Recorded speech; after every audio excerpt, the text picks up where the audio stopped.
Mike, Chris, James, firstly, thank you for taking the time to speak with me. It is an absolute pleasure on my end. How's your day been so far?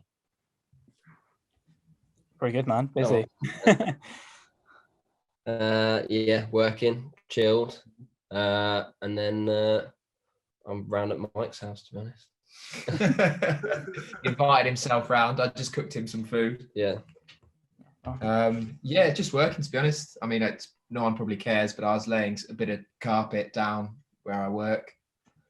Is that the carpet that you took from our rehearsal the other day? It is indeed. Yeah, yes. yeah. Okay. A couple of people have thrown out some perfectly good carpet rolls, and I could have done with them. So I'm glad you had that in there, because like straight away you conjure up an image of what you were just tearing the carpet out of the rehearsal room. But you're not far off. Yeah. Well, so there's where we practice. They've got like I think it's a carpet fitters next door. Yeah, and there was loads of like old carpet that just like chucked out the back near a skiff, and Mike was like, "I'm taking that for the studio." Get it in, boys. Get it in the back of the car. Yeah. I did ask. Well, I made sure I could take it. I didn't just steal. But... Yeah. Got Banana Studio in Redditch. Yeah. Is this shit that reminds everybody that you're human beings and that all musicians are, particularly in the UK, are real people? And are all broke. Yeah. Yeah. We have to steal our carpet. Well, listen, I've got a bigger question for you then, and you all get a go with this one. How you been holding up personally in the pandemic period over the last 18 months? And what, if anything, has helped you get through what has been a pretty horrendous time? You can go ahead, James, first. Oh God, okay, pressure. I've been okay. I've worked the whole way through because I work in a cafe. I'm a manager of a cafe, so we just did takeaway coffees to people through the front door. And to be honest, it just, for me, it didn't really feel as lockdowny as everyone else, I don't think. So I've been doing better than I would have been. But yeah, other than that, all right. That's all you can hope for. Yeah, exactly. Yeah, I'm quite lucky really, because there's a lot of people, like I don't know, Chris with his tattoo shop, like has just had to shut down, so he's been stuck inside for like months and months, whereas I've been actually been able to go out to work and socialize with people. So Good point. All right, I might as well go next then, I suppose. Yeah. I suppose at the start of it all, I'll be honest, I was like super anxious about loads of stuff, and I struggled a lot for the first like few months of everything. But then like I suppose now, I don't know, it is what it is, isn't it? I mean, it's great to be like back, being able to do things like musically, and just being able to just like have a bit more just freedom in terms of doing what you want. But yeah, like it wasn't great having to like close my shop and stuff like that, and not really knowing when the hell I'm going to make some money. So going on to that, tattoos, because as you can tell, I've had a fair few over the years myself. Do you feel like tattooists in particular, amongst a few other sort of areas like that, were kind of the forgotten victims of that sort of lockdown period, where there was the obviously high health standards you have anyway, was just kind of dismissed? Yeah, I mean, for us, so it was kind of a bit kind of like you never really knew kind of like what category you fell into and stuff like that. They never really mentioned kind of like, oh, like, you know, tattoo studios can open X, Y, and Z or whatever. It was always kind of having to like read between the lines and work out, well, where do we kind of fit in what is X, Y, and Z and whatever. So it definitely did feel like you were kind of like forgotten about in a sense. So yeah, it was quite tough, but you know, I'm still here, so it's all good. Yeah, I'm glad you're getting through the other end of it, you know, as much as you possibly can. As it's this country, who knows what tomorrow's going to bring. Yeah. With yourself, Mikey? Yeah, so I was really unlucky. So about 4 days before the first lockdown, I just registered as self-employed, and I basically started renting a little unit that I was turning into like a teaching studio for like guitar and drums and stuff. I had my day of opening, and then 3 days later I had to shut it all. So I hadn't been registered for self-employed. I think you had to be 3 years, I think, for all the help. So I got some premises help, but bar that, I was closed for ages, and similar to Chris, trying to find what category I kind of fell into. We're always kind of the last to kind of get any information. So I spent quite a while not working which was thankfully my girlfriend's. She still got to work, so we could we still had bread and water, so we so we were all right. But I've only even, it's probably similar to you. I think it was April the 12th this year. I've only really been open and working since then, so it's not even been. It feels like it's been ages, but actually we've not. Yeah, it's not been open that long, have we? But it's going good now, so I can't complain. You know? Yeah, it's one of those things. I think, particularly when we talk to bands and artists across the entire world, when we ask these similar questions, particularly in regards to on a more personal level, and everyone kind of comes back to some of the thing was, look, you know, we've had our own difficulties, but we almost don't want to complain or sort of over stress ours, because obviously for a lot of other people it's been a horrendous time. Do you find that's the case with yourselves? Yeah, I mean, yeah, this I've heard stories of some people like completely losing their jobs and stuff. So the fact that I was able to not work and then go exactly back to what I've just done and it be good, I'm actually really thankful for that, to be fair.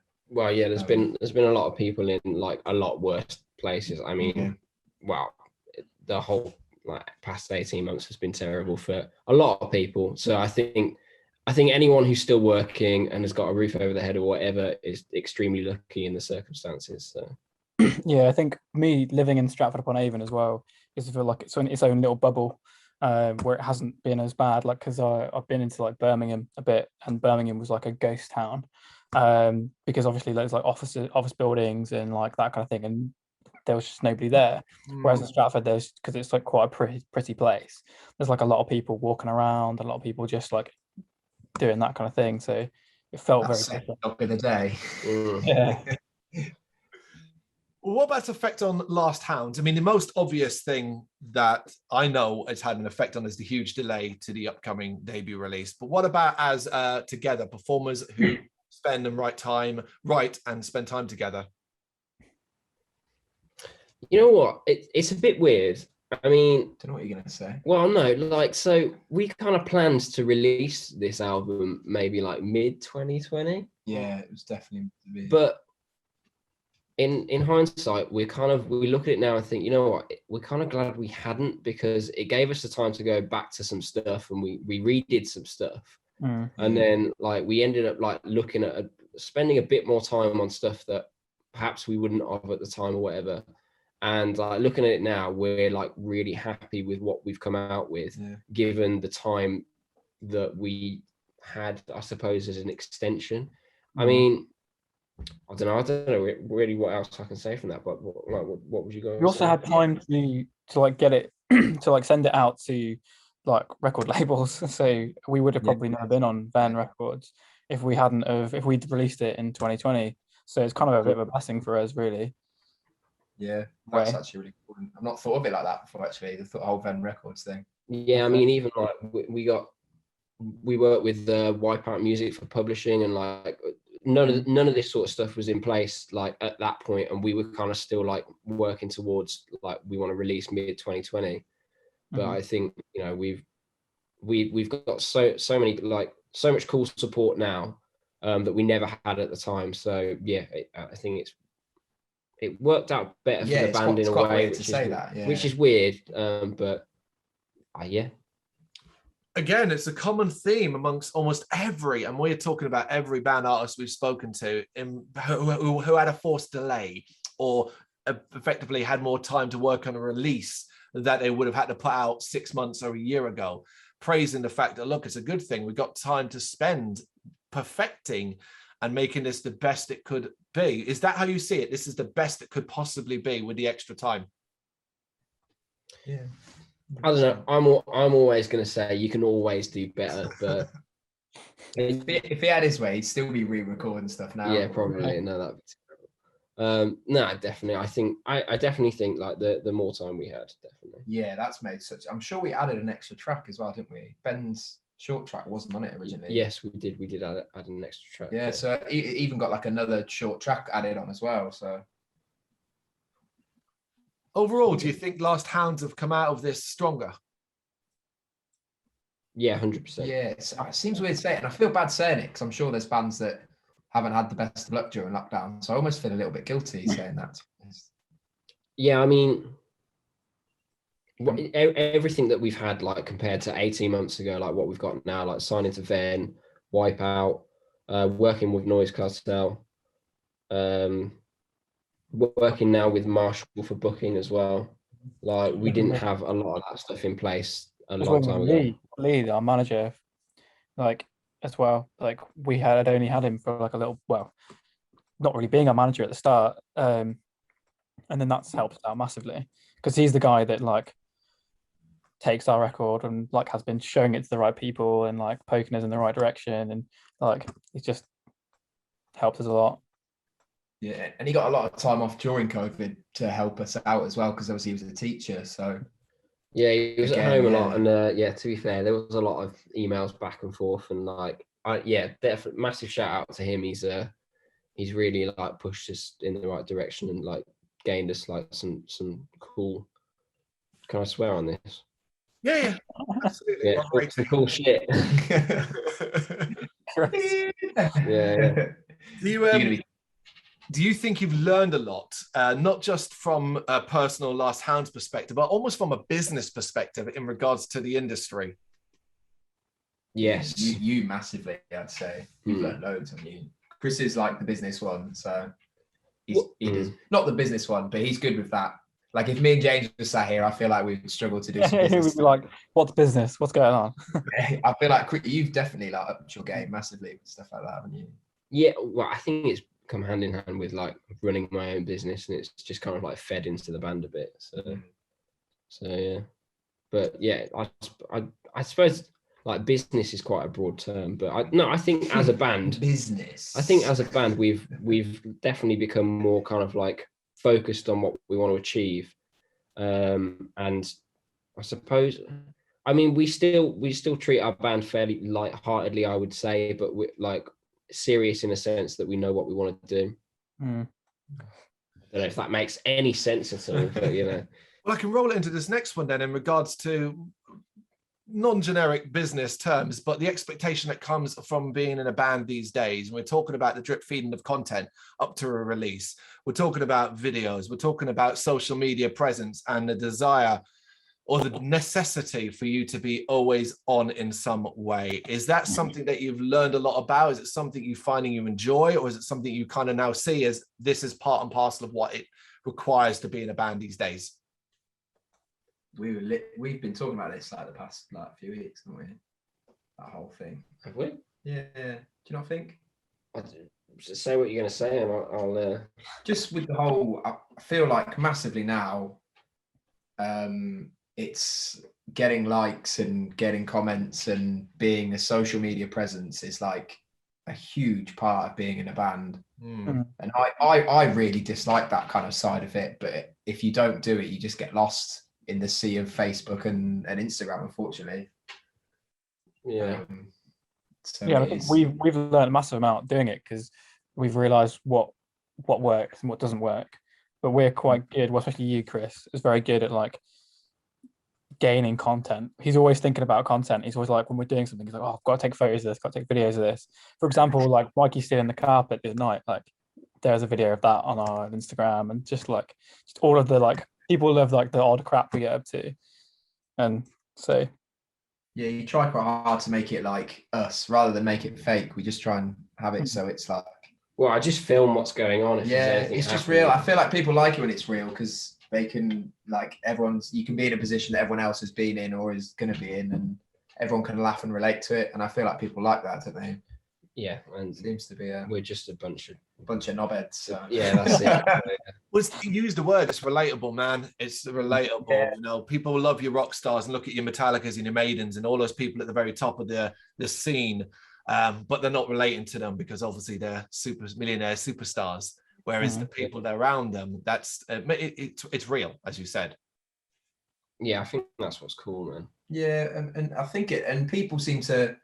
I think there was a big phase quite a few years ago on social media where the kind of fake thing was a thing to do, but now I feel like people like to see more real, don't they? They don't like fake. They like to be able to just kind of like relate to stuff. What I think so. I mean, at least the people that follow us. Well, there's so much fake crap out there, I think, now. Like, there's so many people like pretending they've got a nice car by taking a photo in front of a nice car that they see in the street, or all this stuff that's like not real. It's nice to have some genuine, Real like, knobhead. yeah, real knobheads. But you know what I mean. Is it easy for you to kind of let down your guard like that and effectively expose yourselves to being real people, as it were? So, you know, on a fan base, and the basis that, okay, you want to be approachable, but ultimately that comes with it such difficulties and lowering of your guard. Yeah, I think say a little bit at the start. I think it's weird for us because we've always been kind of, we started off right at the beginning.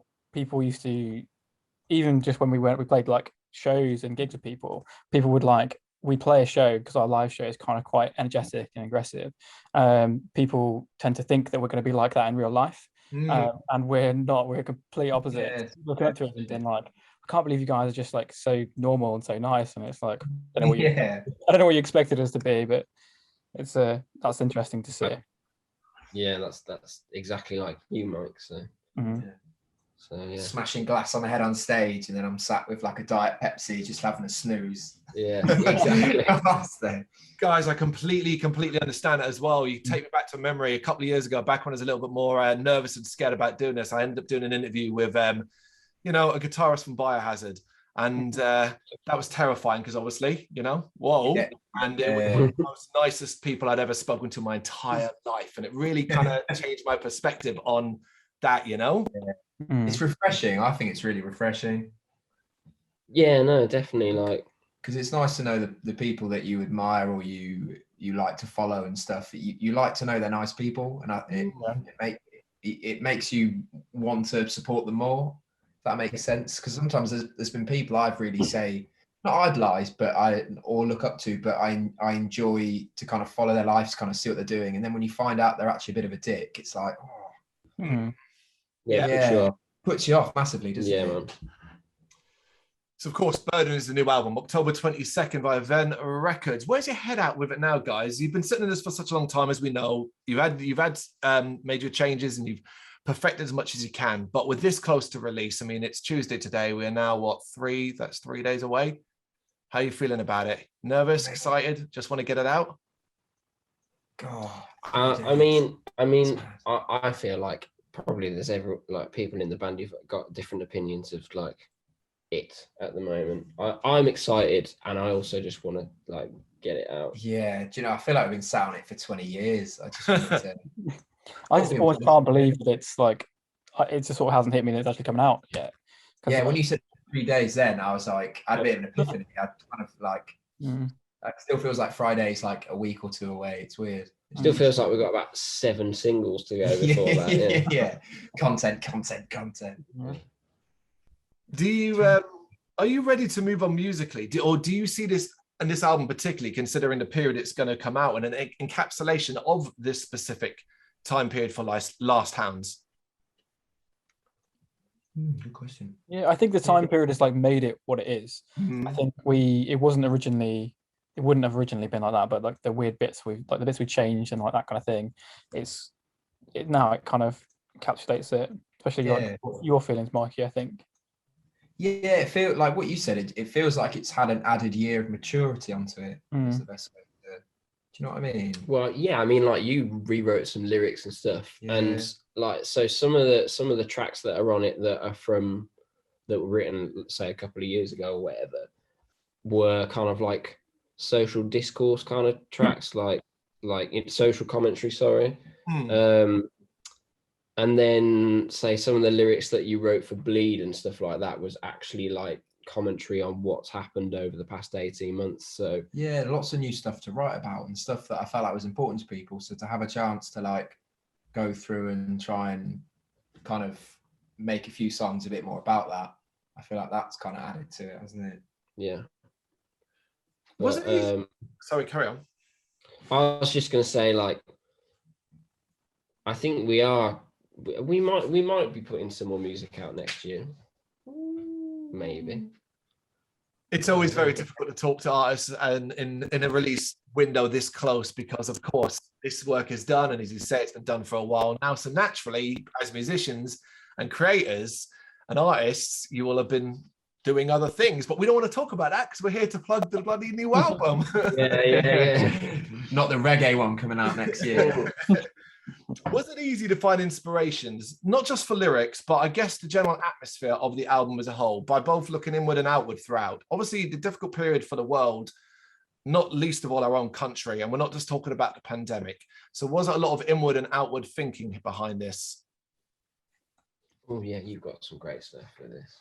Oh, don't put me on the spot. You like do that. though, mate. Like some of your lyrics, not just about the pandemic, but like the whole like just what's that? Extraordinary and stuff like that. Like there's loads of like lyrics that you've talked about different things that have happened over the past 18 months. Yeah, I guess so. I mean, yeah, just to nutshell it, really, it just, there's been so much gone on, and so many different people I feel like have been affected in so many different ways, but there's like, they're all linkable.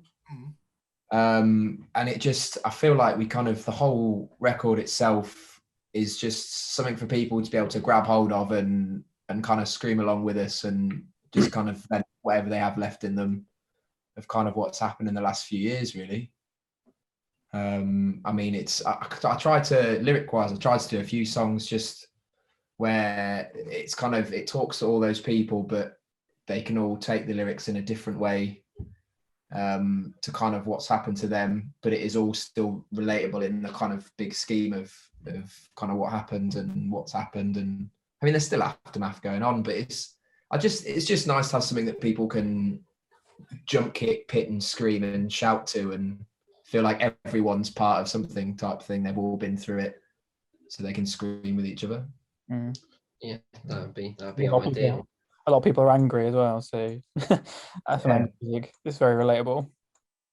Yeah, and the expectation is obviously people that haven't listened to a single note of what you guys have done is just to read something perhaps and go, okay, well, this is going to be angry music about angry times, which then begs the question, how easy is it for you to not just open up about these particular conversations, or is it something you actively go out of your way to maybe avoid taking a stance one way or the other? You talked about being quite open-ended, I guess. Yeah, so it's a good question, because in the older Last Hounds stuff, I tried to, lyric-wise, steer away from getting too wrapped up in being personally political about things, and would try and keep it more just on the general things that kind of affect people, and would kind of comment on them. But definitely with what's happened and the way certain people have handled certain things, it made me 100% open up more and be a lot more personal, writing about stuff that I would not normally take a stand on, or I would usually just kind of stay in the middle of. And some of the songs are literally me taking a side with people and being like, fuck's sake, type thing, effectively. So yeah, 100%. And especially having that extra year where we went back and recorded stuff, I generally kind of, the lyrics I changed did get way more personal to what I've ever kind of written before. Which is weird, because sometimes if people read them or talk to me about them, I do get a bit like, oh, like you were saying about kind of keeping our guard up and stuff, because they're quite personal lyrics. And sometimes when people say, oh, like, oh, can you kind of explain that in more detail? It's a bit like, oh, I can, but it's like, if you're caught off guard, you can be a bit embarrassed about it, if you know what I mean. It sounds silly, but I kind of... Well, yeah, that whole opening up yourself in any way, let alone in song format that might be a personal song to you, lyrically, I can't imagine doing it, put it that way. And it's not my style, so can credit to anyone that's able to do that. I wanted to ask then, Chris and James, and specifically, when you hear that, and for example, when Mikey brings you forth lyrics to match the music and stuff like that, and you see the personal nature of it, is it something that you find yourself completely in love with immediately, or is it something you have to adapt your minds around? Do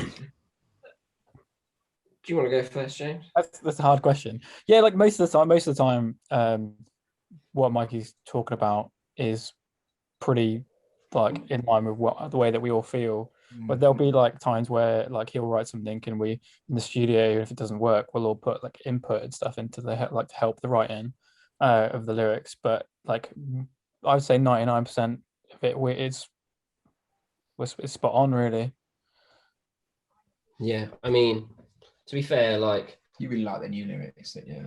to be honest, dude, like I like most of your lyrics anyway. And then like James said, like there's been plenty of times when we're in the studio where there's like a couple of things where you think, well, does that really work in the context of what it's about or whatever? But most of the time, like I think like Mikey's lyrics are always sick, and like me and Mike like demo them a lot together. And to be fair, there's half the time when you're going through them, I can't really like fault you on a lot of it. So I'm just buttering you up now, mate. Considering my album music, obviously Last Hounds plays, but also from the general vibe that comes from you, do you agree, at least from my perspective, that there's a lot of positivity that can come from this style of music, not just your own, but the hardcore punk stuff that's synonymous with so many, not necessarily negative things, but the counterculture, defiance, Rage Against the Machine, that kind of thing. Positive message is sometimes lost, but I think you can find a lot of positivity in it. Is it something you agree with, or do you just, no, let's get the anger out? You know what? I think, I don't know. I think the music can sometimes be quite angsty, but I think it's all like one package in a sense. Is like, granted, say the music can be like fairly angry, but the band as people or stuff like that are, I don't know, conveying like a really positive message, whether it's through like their social media or anything. Like it's more as like an overall picture rather than just what you listen to. It's community, isn't it? So like people, all of like people that even listen to our music, all of us, we're all helping each other out, and it's almost like it's positive to be like cathartic and to like get your anger out. It's not very good to sit on it. So that's my positive outlook on like this genre of music, is that I need a way to like vent, and like, so that's how I do it. Yeah, like you're all doing it as one group, and like if you can do that as a band with loads of other bands and then a massive group of fans collectively, I think that's an amazing thing, really. Awesome. Yeah, absolutely.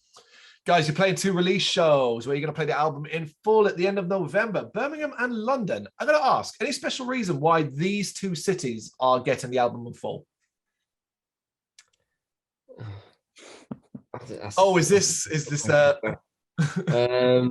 I mean, to be fair, you made it seem weird. Yeah. Birmingham, because I suppose we class it as our hometown. Class it as our hometown. Although, like a few years ago, when we used to do hometown shows, we do some in like Coventry, Warwickshire area. But Birmingham, because we class it as a hometown, and London because we've always had a bit of a following in London. Yeah, like I suppose it's kind of like always been our second best city, so we kind of wanted to have these 2 shows as like super exclusive. Like we're going to play the whole album, and then like obviously we plan to do more next year, but we just wanted to have this real kind of like super exclusive sweatbox vibe, I would suppose. Yeah. Yeah. That's all we can describe it as, really. Well, I completely understand the London one. The Black Heart, you familiar with it? Yeah. So yeah, your description of Sweatbox is just about accurate. Thankfully, it's November, so it might be a bit freaking cooler. Yeah. Overall, how concerned are you guys about the grassroots venues and the survival of the underground scene in this country? Now, this is obviously coming out of the pandemic and the closure of many and potential closure of many.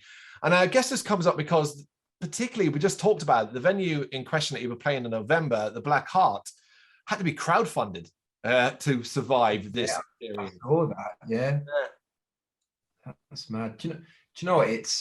I think for bands, particularly our kind of level, if a lot of the kind of grassroots venues start disappearing, it's a lot harder to get onto the bigger kind of venues and the bigger shows. And a lot of bands like us use those kind of smaller venues where you build your fan bases and you build your name and you kind of you practice and hone your craft.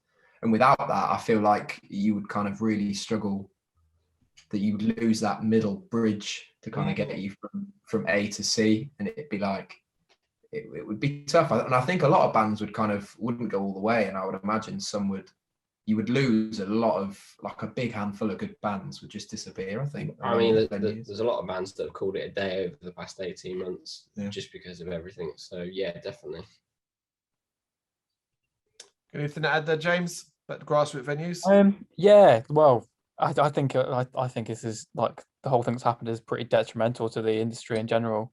A lot of jobs to go in as well. Venue, yeah, because like there wasn't a massive amount of, like, little small venues anyway, and this is only going to make it harder, which is going to make it just have a knock-on effect to the whole music industry, not just the smaller bands.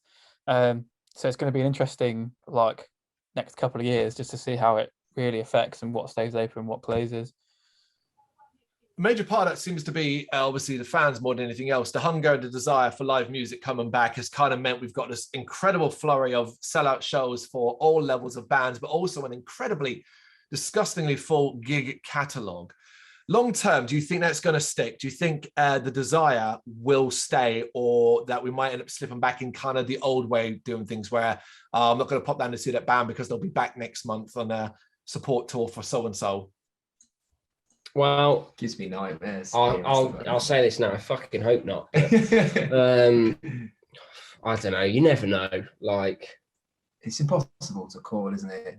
I think it's possible, but I would hope that, like, especially for some bands that have had to struggle through this, I would hope that it sticks out like this for the next few years, and that I suppose it might settle back into its older ways, I suppose. But it's frustrating. So many people complained about not being able to go to gigs, and so many people were like, "Oh, I just can't wait to go to a gig, and I can't wait to do this, and I can't wait to go out." So they better be there.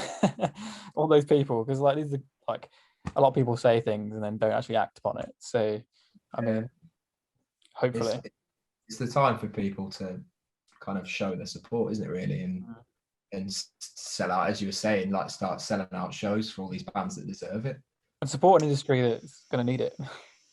Yeah, definitely. Yeah. I think we're all in agreement there. There's no question.